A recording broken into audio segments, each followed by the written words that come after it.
It would be also be going. We are live, and you just hi everyone. So this is we're just two Korean girlfriends chatting here. Hey Yeah. everyone. So my name's Mia Park, and this is my interview series in response interviews with intriguing internalizers. Um, so this interview series is my internal response to the crazy outside world. It's October 9th, 2020. Oh my gosh. Uh, I am in Chicago, Illinois. Mhm. So America is really intense right now because of political stuff, because of the heightened racial justice fight. Global warming and climate change is something we're all kind of in relationship with. And also, of course, there's this pandemic that we're dealing with now. Right. So, I'm interviewing friends and family from all over the world, really cool, interesting people. And this next guest is like, I am a fan and also just like really, really into this next person. We have Eunji Kim. Hi. Hi. So Eunji is also Korean American and she is in Chicago as well. Mhm. We met through the acting scene. So the acting community in Chicago in general is very friendly, and especially the Yes. Asian American acting scene, which is small and growing, but like overall very supportive. And Mhm. so Unji and I are like big cheerleaders for each other. We all cheer for each other. Yes. Unji wears a lot of hats. She is not only a comic, but she's also a writer Mm. and she is a mom. And you have to I follow her am. on Instagram because her Instagram is hysterical. The best Unji, right? And just lots of good things. So I'll just go ahead, Unji. So is there anything else you'd like people to know about your amazing self? um. Well, also insane that you would say that I'm amazing, but I also know you, Mia, mostly through public access. Like as an alt teen, and like truly, like you're the show. What is it? It's Chicago. Chicago. Yes, like I would watch that hungover all the time, and like that for me was like big. I just don't remember like what's this like punk rock Korean girl doing on television, and like it was that's how I actually know you. The fact that we are now currently we speak and you considered me to be a part of the same scene is really fucking wild. Like it's very out of body, like me actualizing a version of myself at that time sort of thing. Yeah. That's how I know Oh you. my, Anyways, oh yeah. my gosh, thank you. Yeah, Wow, I that's mean it's true. amazing. I mean, it's real. And then in terms of anything else I would want to add to that, yeah, I'm a comic, I'm a writer, I'm a mom. I'm really I was up for this gig that was going to pay a lot of money, especially during pandemic. Really needed it, and they were like, but it was sort of it might have been like the implication inside of the interview was that it might be a conservative organization. Yes. But not that it wasn't a political organization, but that like a lot of the people there were going to be conservative. And I was like, okay, first of all, I was like, why would you even have this interview with me? As a vibe, as an energy, and like right off the bat, even every single thing I have in terms of content online, it's pretty clear that that's not my thing. And but they were like, well, how would you deal with this? I like this fact that this is a conservative gig, but you want to do this, and in my mind, I'm like, and it's a lot of money. I am truly willing to do a disgusting amount of things for attention and laughs. Like I am that is something I am ashamed of, but I am also self-aware enough to know that about myself. Like I'm a monster. I'm a monster. I mean, I started to run because I needed people to look at me. I've seen your Yeah. stand up act because she's very fit. She's like, I got rid of this mom bod. And I'm like, girl, you rock your mom bod. You run for whatever reason you need to. Um, well, and that's another thing I really respect about you. Are who are you're very authentic. You're very genuine, and I know you have this like hysterical branding on Instagram, but it's really you. Like Yes. from like like even the Shinji is a very good cook and puts these beautiful foods together, Mhm. but the commentary around it is hysterical. So okay, let's so anyway, we'll talk about commentary later. Okay, so let's talk about what's going on now. So can you let us know in your microcosm of the universe what is going on in your outside world and your internal response to that? So, I was thinking about this. Well, one, I'm also in Chicago. So today specifically, the weather is gorgeous. It is really nice. It's one of those days where you're like, oh, regarding like climate change and global warming, like even like a nice day can't be a nice day in this current climate change. And so what's crazy is I am in the midst of all this. The house that is directly next to my house just got demolished. And it is a beautiful old house. It's like, I don't know if you guys, people in Chicago know this, but it's like a brick photography studio and huge. Like it's a great garden situation. It's a double lot. It's one of these, the vestiges of old Chicago stuff, right? Like when certain neighborhoods would have like weird buildings, not everything was a Victorian, not everything was like that brick, too flat look.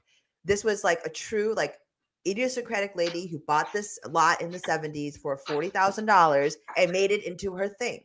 Like even her door is weird. And so it got demolished. Yeah, her door was like a collection of various pieces of wood she had collected from all over the world. Yes. And so it got demolished. And the thing is, on her lot, there are 5 incredibly old trees. Like trees that abut our and like and share, give my backyard shade, give us privacy from the other homes and the other balconies and other decks. These trees have really given us a lot of stuff, right? And in Chicago, there aren't that many old trees, especially on the north side. And these are old trees. Like this is a pine tree that goes all the way up of a 3 flat Victorian. Oh my Pine. gosh. Yes, it's a very old tree. And so just today, before I came down and talked to you, they cut all of them down. And what was really devastating was to see how quickly they did this. They did it they started at 8 and it is 11 o'clock. All those trees are gone. Like this is years upon years upon years. And them put that stuff into a wood chipper, not even like turn it into logs or use any other wood. They just put it straight into a chipper so quickly. It's like that stuff is, yes, it's like how quickly something that has given so much life and given so much sustenance. And the thing is like, it's like a paper bag that's really big, like, a paper bag that's filled with air. It's huge, but when you smash it down, it's tiny. Like that's sort of like watching the essence of that tree go in through the chipper and also seeing that this is me. It's like I did not smoke weed, but this is like a smoking weed sort of like kind of vibe of me like applying to it. But it was like the wood chipper is like such an awesome and terrible like product that man and humanity has made. And it made quick work of this tree. Like just like watching it go and just, and I'm talking like logs that were probably 6 to 7 feet wide and like long, just like just rendered into nothing within seconds. Wow. That's so sad. And what an observation. So can you say more about your internal response to that?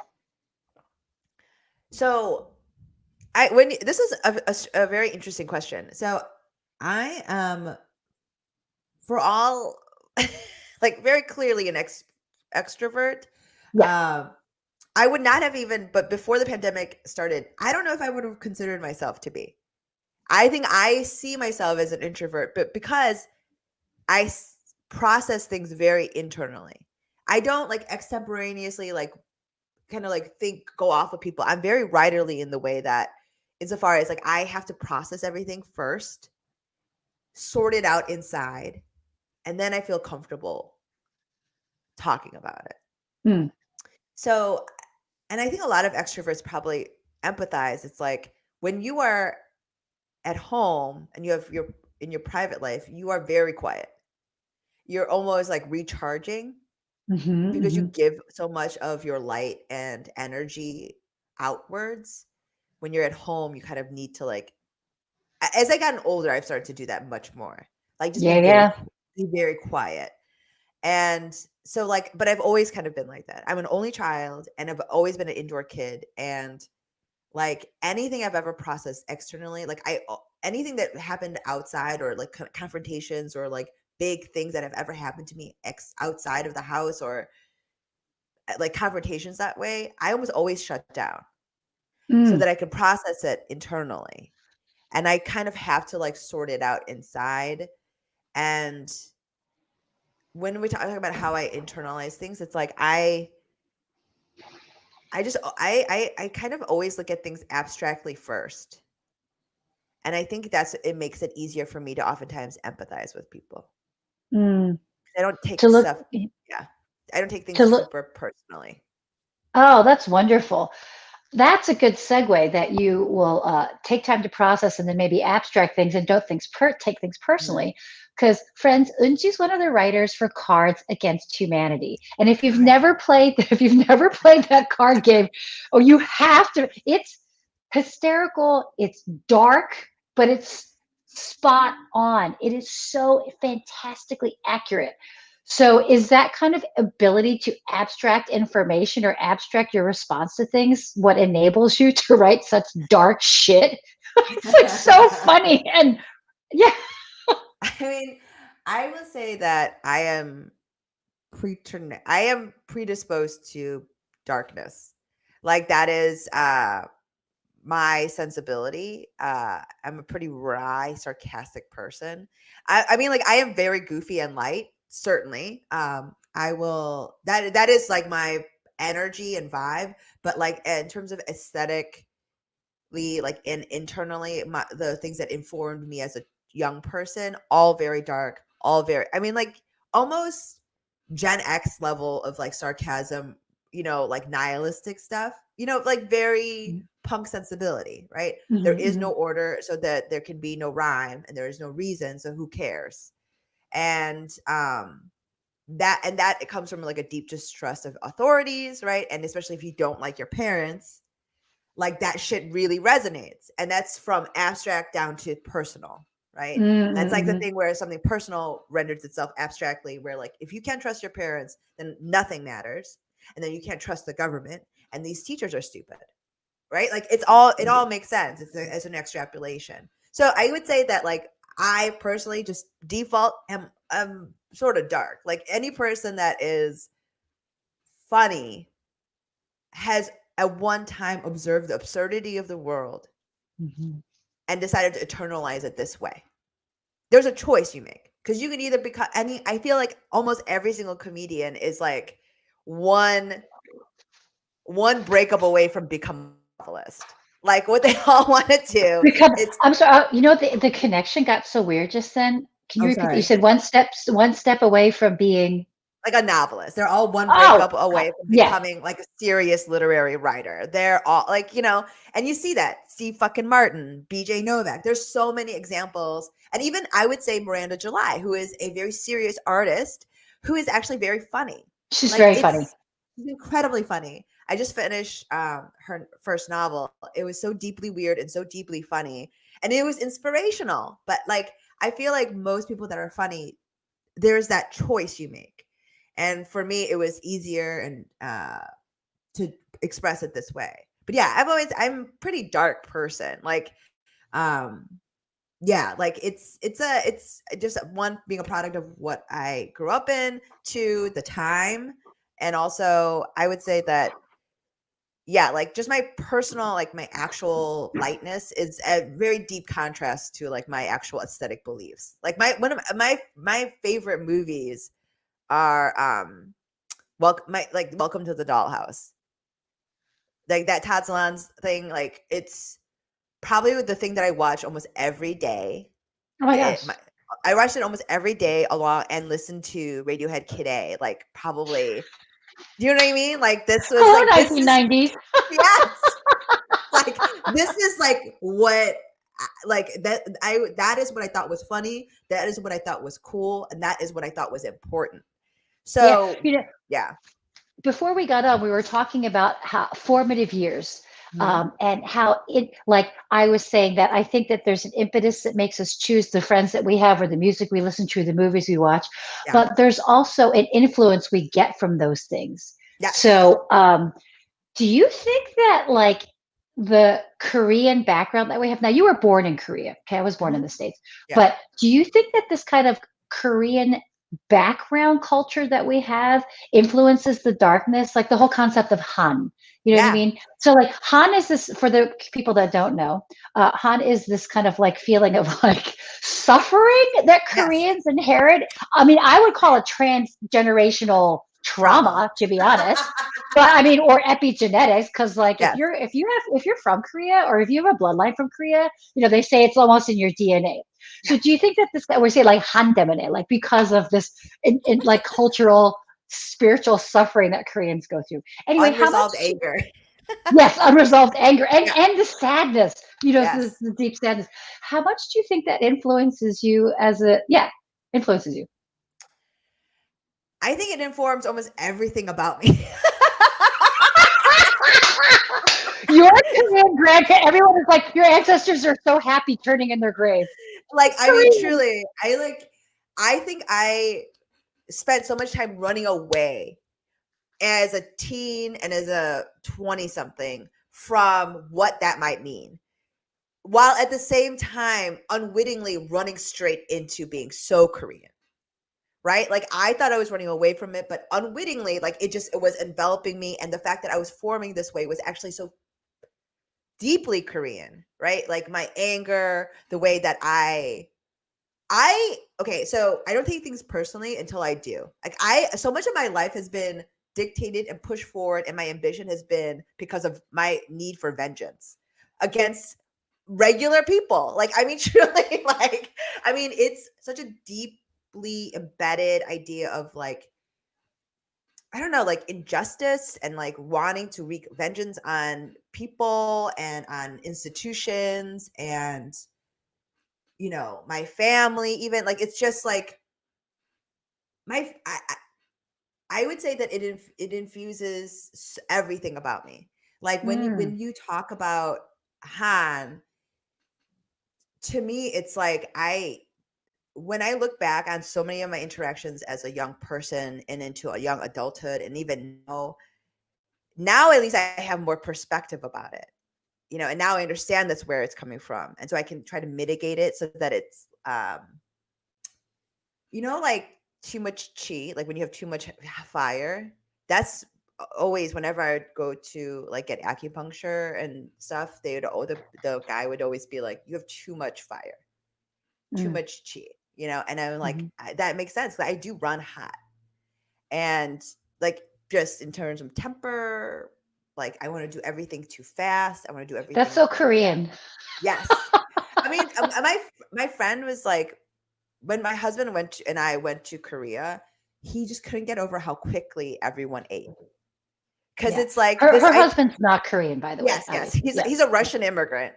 So, like, it's a very different vibe in terms of eating, even, right? Like, European, like, kind of meals are lingering, long, languorous affairs that go on for hours. There's many multiple courses, and like people like talk about politics. And like when you sit around a Korean pop song, like, you just eat, and there's like the sound of, like, chopsticks clattering on top of bowls, and like, there's just like, Yeah. it's just, Okay, okay. you just eat for a while, and then you kind of sit back, and then you drink, and it's very different. And Yeah. he was like, this makes sense with your personality. Like, I want to get it done, get Isn't this it, thing done. I know, it's so interesting how, like, the cultures that we are from, and we're both, like, been in America. I mean, I was born here, but you've been here like a long time. Yes. So, we have these equal influences, and of course the parents that we grew up with as immigrants definitely, give us influence. Um, it's just such a fascinating process of being like who you really are, and like, like what influences we choose to take in, and then just Mhm. what's around us, like can't, it'd be really, really hard to deprogram the Korean culture, I think, in either of us, especially you, because you speak Korean better than me and you're from it. It's like hard to separate. You know what I mean? It's a food. It's the food and it's like the level of comfort. I mean, like for me, the food is so integral to the culture. Like there's some days, when I feel like sometimes if I go too long without eating kimchi, like there's something about me that dies. I kind of, honestly, sometimes Yeah, I feel the same way. I'm just yeah. like, what do I have left in my fridge? So let me ask you one more question. I want to pivot this more a little bit more internally because I think you have so much interesting stuff inside to offer. So Koreans are like super spiritual people. Like there's so many cults that are in Yes. Korea. Like look how COVID Cults. spread. Yeah, Like cults are patient huge in Korea. Yeah. Korea. So patient zero in Korea was spread because like she was like in some weird Christian cult. Yes. Like the ferry that sank years ago that killed hundreds Yes. of high schoolers had to actually tie back to a Christian cult who owned Yes. that ship. And Yes. then where was the president of Korea? She was talking to her shaman. Do you know what Yeah. I'm saying? Like Koreans are Mhm. so weirdly spiritual. So when we talk about Korean culture kind of influencing you in that way, do you feel like any of that kind of longing that Koreans have to connect to like spirit or God, like does that influence you in that way too? Girl, what's crazy is that I just had my natal chart read. So the answer is yes, Yes. yes, yes. I mean, I'm a seeker. I think you talk to a lot of Korean people, and I don't know if they would articulate it or use that word, but I've known a lot of Korean people that may not even consider themselves to be particularly philosophical or learned, but they're seekers, right? Like Mm, when I say that, I mean like the truth, like a deeper meaning to this. There's got to be more, right? Like this sort of feeling you have of yearning, right? That's so integral to also to Han, right? mm, Yearning and sort of like a mourning of loss is such a deep, like there's like a mystery in even the term of Han, right? Like mm. it's hard to encapsulate in English what it is. And also it's even in Korean, it's like a vibe, it's a feeling. You can't really explain it in Korean either. It's like the root word of everything in Korean, in hunger, right? Like Yeah, so yeah. 한국, yeah. yeah, like it's that. It's the root of what we are. And at the root of what we are is the seekingness. And I would say that for me, I was a very religious kid. I was very deeply Catholic. And after that, deeply nihilistic. Deeply, I've always been like deep. I'm like get into shit, Like I was like I read the Upanishads and the Bhagavad Gita like in college, and I would say like that for me got the closest. The Upanishads in terms of like Buddhism and the nothingness and this sort of acknowledgement of ambiguity and that ambivalence of the universe, Mm, like for me, got the closest to what it was. Because I think in the Bible, there's a lot of stories and allegories that try to get you there. But because it's a narrative form, there's always going to be meaning that people bring to it. Because there's like anthropomorphic, like we've already lent meaning to something when we give it mm. form. Instead of the Upanishads, it's just simply idea and words. And in a lot of the Buddhist texts, that's how it is. And I think that it got the closest for me. But yeah, I've always been a fucking seeker. Like, I mean, now I'm like looking to the stars and then like, okay, I'm in the seventh moon of something. But they do this even when you are born. Like my son's name, we went to like a lady. I mean, Oh, did you get a fortune teller or whatever yeah. you So think? Yeah, yeah, yeah. Nice. to get his name picked out, the most Yeah, yeah, auspicious. yeah. And so we have to wait until after he was born because like his stars and all this stuff, like she's got to go up to a mountaintop and throw wooden things around, and like Yeah, yeah, pick. yeah. Yeah, yeah, yeah. So for people who don't know, that happens a lot in Korea, and I'm so glad because you're in your 30s and that you're Mhm. still doing that. Because like I'm older, and also my parents are older, Yeah. so I guess in still current generations, if you have a child, you consult like. I, we always called it in English a fortune teller because one of my Yeah. dad's best friends is a fortune teller. Mhm. So you would go to them Yeah. and you would pay them like a Mhm. lot of Lot of money. money. So there's like in Korean culture, you have a family name, like a Right. last name and a surname that Yeah. alternates if it's the Uh-huh. first surname or the Right. second surname. It's Right. kind of complicated. But within that family name structure, you get this fortune teller person who like literally reads the star charts and picks the most auspicious name for your kid. Yes. So, so yes, that's true. I'm glad that people are still doing that. I thought that was old fashioned. I love that. I think that's like fortune teller. Did a fortune teller pick your name? Like my name was picked by fortune teller. No, my name. This is the thing. They're expensive. So this Yeah. is not, so my parents believed in it. Like very deeply. Like 시골 사람. Like like very country people. Yeah. country people. So like my parents believed in it, but my mom, there's no money to do this. It was like it's very expensive, and so yeah, like I said, my dad's best friend. One of his best friends. But no, my name was not. But that's the reason why it felt like my parents felt very excited to be able to do this for their grandson. And so I mean it was, but my parents are always, my dad is much more into it. My grandmother was very Buddhist. She's so Buddhist, her name is Martong. I don't know what Martong is. Horse poo.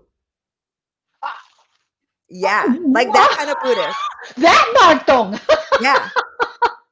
Like that much Buddhist. Like that's what she was. Wait, what does horse poop have to do with being Buddhist? Sorry, I'm not making that connection. So like in like Buddhist tradition, like it depends on sort of like whatever, the monks will give you a very humble name. Oh, got that. Yeah. That's like a Korean Buddhist thing, which is, yeah. There's a lot of different kinds of Buddha. Oh, yeah. So, and again, that's so cultural. Like, you know what? We're going to, Han, like there's suffering. We're going to give you a name it's like a boy named Sue, the Johnny Cash song. Yeah. I'm going to give you a name that you're going to have to fight against your whole life. Yes. Yeah. And she did. But I mean, but she was also very organic. Because of that, I think people gave a lot of deference to her because she seemed like, you assume that this person has gone through a lot, and she had. Because her name is horseshit. Yes. So she was like the de facto leader. I mean, when I say I'm country, I'm like really like. Wait, is that like her real name? Her real name is horseshit? Yes, that was her name. Martong. Oh my God. Oh, your grandmother. And I have to say, so like one time, I was in Korea last year, and I went to Busan, which is like a coast city that I'd never been to before. That's where I'm from, Busan, remember? I know. Yeah. And so I was just telling people. So I posted a picture, like, just so people don't know, you have to go to Busan if you go to Korea. I can't believe it took me this long to get there.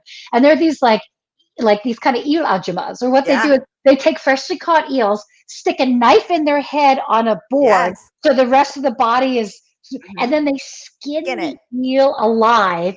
Then they chop it up, they put it in the restaurant, and then you throw that squirming eel on a fire, and then you eat it. So I took a video. I asked, of course, I was like, "Oh, can I take your video?" And she's like, "Sure." She was all excited, and I took the video of her because it's like kind of intense. I posted it on my social media, and she shoots back. She's like, "Oh, my aunt did that. Yeah, that's what my aunt did." I was like, "Oh, you are a country person.